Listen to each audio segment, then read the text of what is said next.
이 더위 때문에 힘든 여름철, 우리를 더욱 힘들게 하는 또 하나의 골칫거리가 있습니다. 바로 이 모기인데요. 이 기온 상승에 따라 이 모기뿐만 아니라 이 나무를 괴롭히는 이 각종 해충들의 이 개체수가 빠르게 증가하고 있다고 합니다. 이 모기와 나방 등의 이 해충을 없애는 이 천연 퇴치법이 있다고 하는데요. 지금부터 함께 알아보시죠. 가뜩이나 더운 날씨에 가만히 있어도 불쾌지수가 상승되는 요즘. 밤낮 없이 극성을 부리는 모기 때문에 그야말로 열받으신 분들 많으시죠? 모기가 앉았다 간 자리에 남는 건 극심한 가려움과 스트레스. 아, 모기! 특히 장마철이 끝나고 나면 모기 개체수가 급격히 증가해 그 어느 때보다 방제 대책이 시급해지는데요.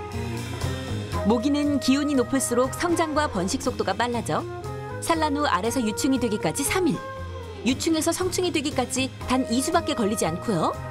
한 숟가락만큼의 물만 있어도 알을 낳을 수 있는 왕성한 번식력을 가지고 있습니다. 모기 한 마리가 일반적으로 보통 산란할 수 있는 산란량은 한 200개 정도라고 할 수 있겠습니다. 뭐 개체 크기라든가 아니면 종에 따라서 좀 차이는 있지만 보통은 150개에서 200개 정도는 충분히 모기가 흡혈을 해서 산란할 수 있습니다. 사람과 가축을 흡혈하는 모기는 몸속에 알을 품고 있는 암컷. 알을 키우는 데 필요한 동물성 단백질을 보충하기 위해 피를 찾는 것이랍니다. 그렇다면 국내에 서식하고 있는 대표적인 모기의 종류에는 어떤 것들이 있을까요? 말라리아를 옮기는 중국 얼룩날개 모기는 일반적인 모기와는 달리 깨끗한 물에서만 서식하며 우리나라에 가장 많이 서식하는 종류입니다. 뇌염모기로 알려져 있는 작은 빨간 집모기. 크기가 작아 흔히 집모기라고도 불리는데요. 지난해 우리나라에선 일본 뇌염으로 5명이 목숨을 잃었습니다. 날개가 노란색 비닐로 덮여있는 금빛 순모기. 청바지 정도는 가볍게 뚫을 수 있는 강한 촉수를 가졌으며 사람과 가축을 흡혈하는 뇌염 매개충입니다.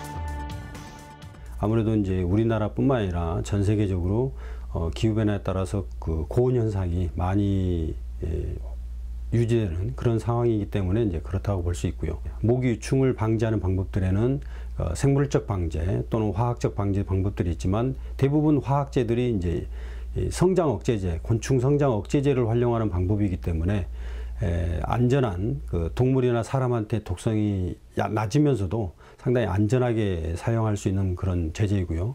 또 하나는 미꾸라지와 같은 생물적 방제입니다. 그러니까 미꾸라지는 모기를 유충을 잡아먹는데 하루에 보통 1000마리 정도의 모기 유충을 포식을 하기 때문에 모기 유충을 잡아먹는 천적어를 활용하는 방법도 상당히 친환경적 방제 방법이 되겠고요.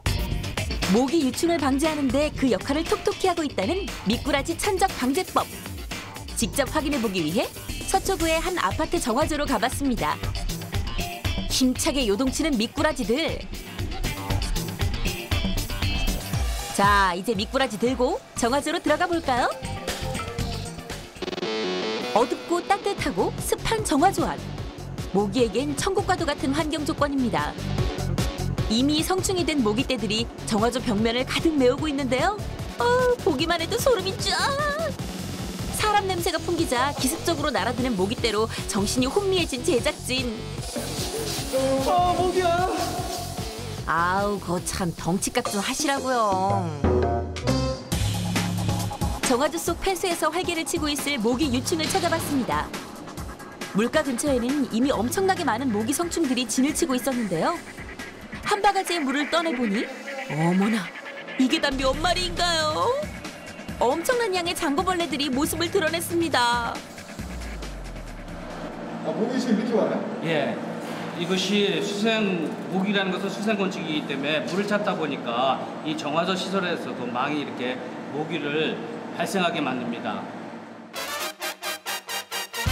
자, 이제 미꾸라지가 빛을 발할 시간.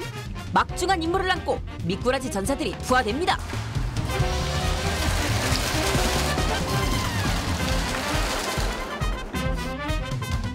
생물학적 살충제는 특성상 이 속효성이 없다, 그러니까 잔류성이 없다 보니까 그 방류 관계에서 계속 흘러서 약 효과가 떨어졌죠. 그런데 미꾸라지를 집어넣게 되는 미꾸라지가 모기 유충을 하루에 1,100마리 이상 잡아먹고 있거든요.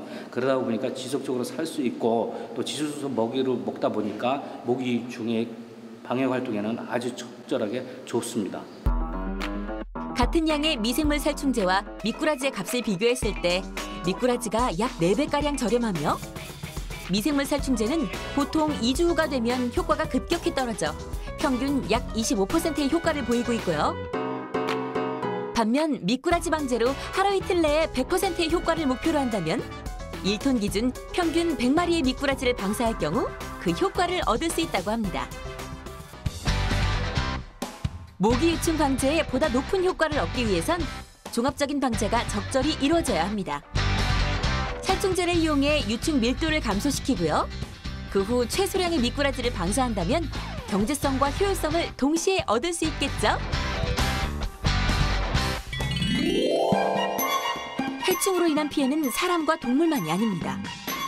곳곳의 수목들이 나방과 애벌레의 습격으로 나뭇잎이 노랗게 말라 죽어가는 현상이 급증하고 있는데요. 강수량이 많고 기온이 높은 여름철. 급격한 번식으로 수목에 많은 피해를 낳고 있는 해충들은 어떤 종류일까요? 국립산림과학원에서는 개체수가 급격히 증가한 이 해충들과의 한판 전쟁을 치르고 있습니다. 인체와 생태계에 해로운 고독성 농약 대신 친환경적인 페로몬 방제법을 실시하고 있는데요. 곤충이 체외로 이제 물질을 배출했을 때 그 물질이 동종 곤충 간의 이제 행동을 유발하는 걸 페로몬이라고 그러는데요. 그 중에서 이제 가장 유명한 것이 성페로몬입니다. 성페로몬은 이제 암컷 성충인에서 이제 수컷 성충을 유인하는 물질이죠. 그래서 저희가 그걸 인공적으로 합성을 해서 트랩을 만들어 가지고 해충 방제에 이용하고 있습니다. 암컷 나방의 성페로몬을 이용해 수컷 나방을 유인하는 페로몬 방제법. 매미나방 수컷 성충이 암컷의 페로몬을 맡고 트랩 안으로 쏙 들어갑니다.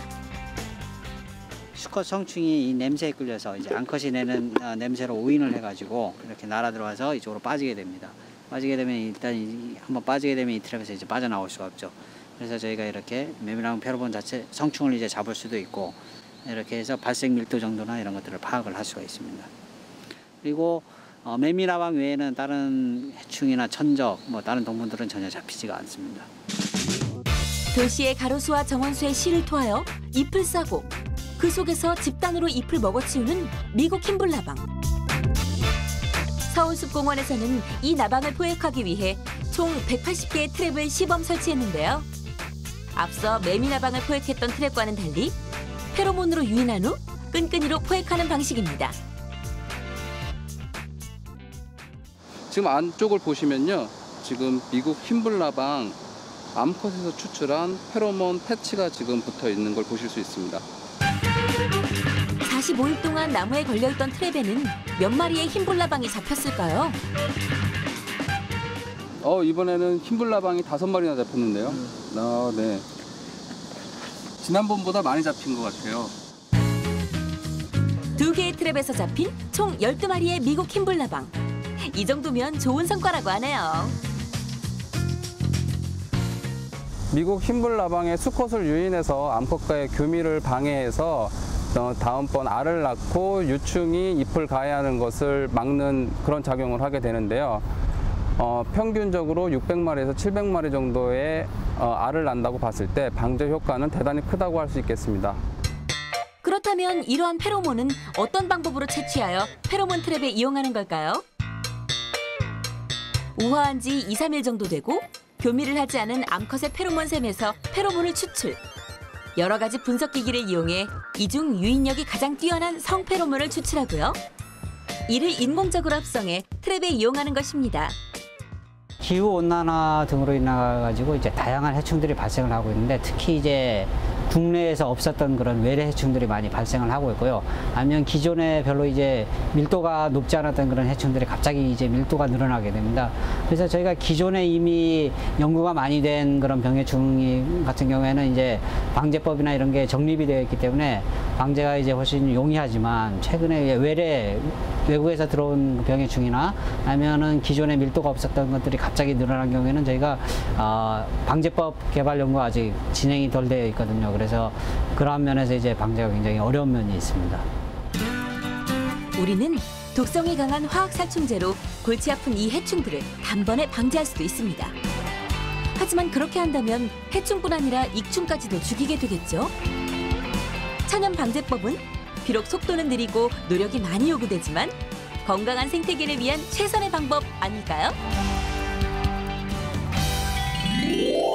이 해충 개체수를 줄이기 위해선 이 유충 박멸이 가장 근원적인 해결책이겠죠.